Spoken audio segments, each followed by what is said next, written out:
a 6,600-mile road trip from Los Angeles to Rome in a 35-year-old 29 horsepower Citroen CV2, all in the name of raising funds for Kennedy's disease UK.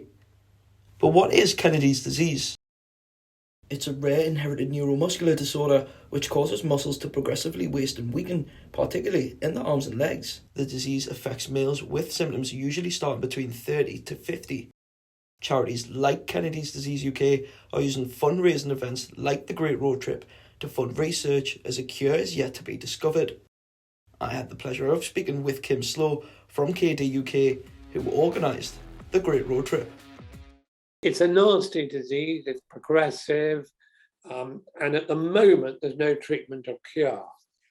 That said, because it's a genetic illness and they know which gene is causing the problem, it's a gene called the androgen receptor gene, there is a real confidence now within the research community that if they have sufficient funding, they will be able to come up with either a cure or an effective treatment within about 10 years. So that's very compelling. You know, the disease is genetic. So both my daughters, I know 100% are carriers of the illness. And I know that their children, their daughters have a 50-50 chance of being a carrier, and their sons have a 50-50 chance of suffering from Kennedy disease. So for me, it's very compelling that we do find that cure in 10 years' time for that generation. And with the right funding, they are very confident they'll do that. So we launched the Great Road Trip. We planned to do it actually a couple of years earlier, but of course the dreaded COVID got in the way. But we launched the Great Road Trip with two goals. One was to raise awareness of the illness because very few general practitioners have even heard of it, which is extraordinary because it's not quite as rare as perhaps people think. And secondly, it was to raise funding to help the research program. And we're a lean charity, Kennedy Disease UK. We're manned entirely by volunteers. We have virtually no overhead. So the monies raised really are ending up into the research program. Where did the idea for the road trip first come from? Well, I just sat down one day and thought, how can I actually raise some money for Kennedy disease? And I thought, you know, we need to do something a little bit different. And I wanted to involve Americans because the Kennedy Disease Association America is quite strong. And I wanted to strengthen the ties between the international community, which was the Americans and the Italians are doing a lot of research into Kennedy. So it seemed sensible to do something which would involve both Italy and America. And I thought the best way to do that might be a road trip. And back in the, early 1980s, just after I got married, I did own a 2CV. And I knew they were reliable, actually quite comfortable cars. And if you're going to, if you're going to do a great road trip in a foreign land, you wanted something which was pretty reliable. But it also had to be a vintage car and have interest.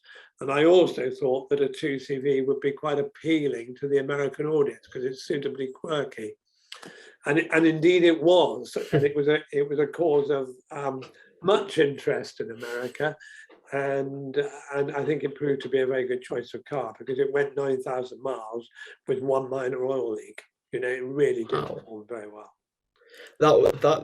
My next question actually was about to say that it's a 35-year-old car with 29 horsepower to do 6,600 miles, the journey length to do that. My question was there any challenges along the way in the fact it's we had a few challenges.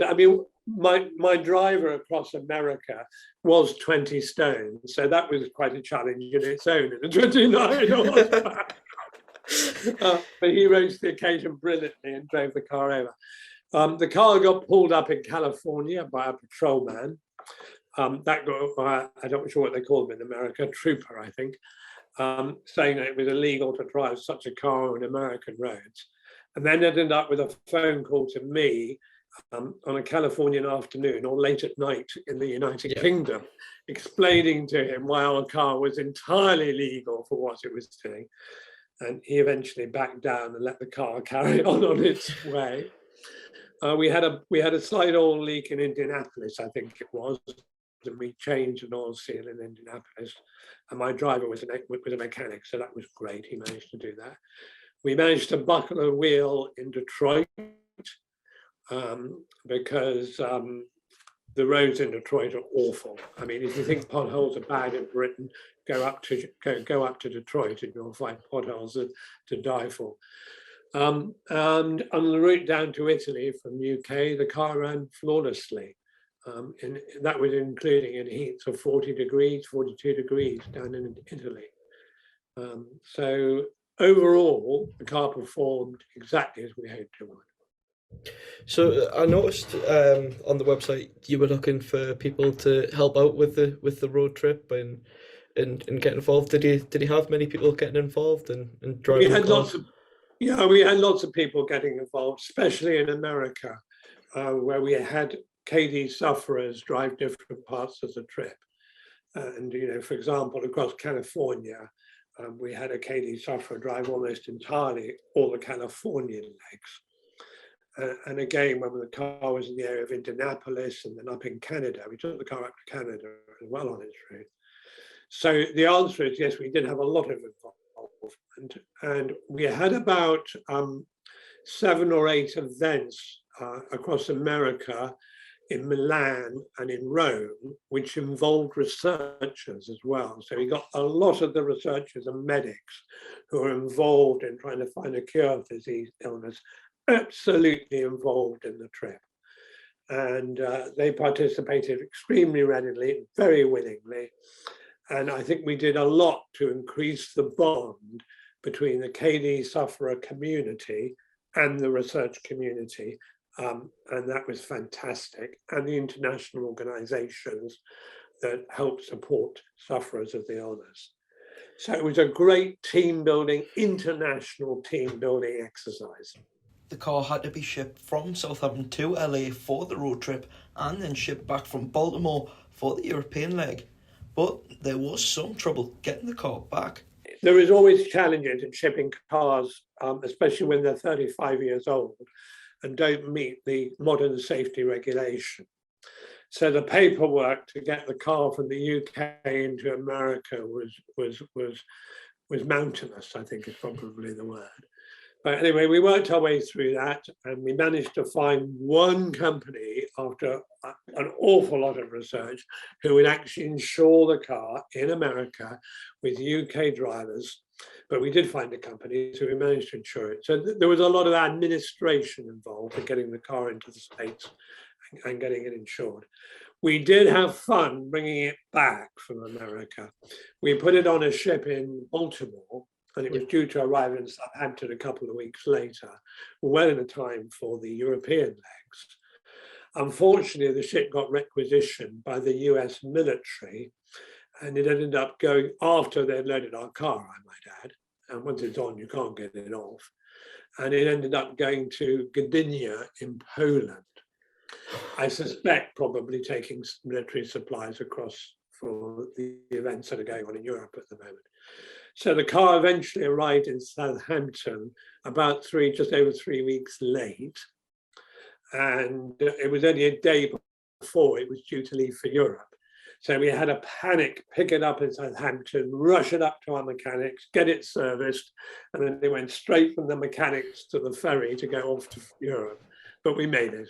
And so that was a bit tense because all the events in Europe had been planned in advance, and it did look like we may end up with a problem, but we just scraped through by the skin of our teeth. I can imagine after all of that, like the tension, getting it rushed to get it across to Europe. What was the feeling like as you're making the final stint towards Rome, knowing you'd completed this challenge? Relief, I suspect, is probably the right word. Yeah. I mean, you rightly pointed out, it's a 35-year-old car with virtually no power. So there was always an element of risk associated with the trip. But we did plan carefully. We did do a bit of risk management as we went along, and I think that paid off. I had fantastic volunteer drivers who treated the car extremely well. But it was relief when we got it to we got it into Rome, because a lot of people had supported this trip, and a lot of people had given extremely generously to the Great Road Trip. And I felt a responsibility to make sure we delivered on the trip. So I'm really pleased that we pulled it off. Is there any future plans for any more road trips, or is that Well, it? it's very funny you should mention that.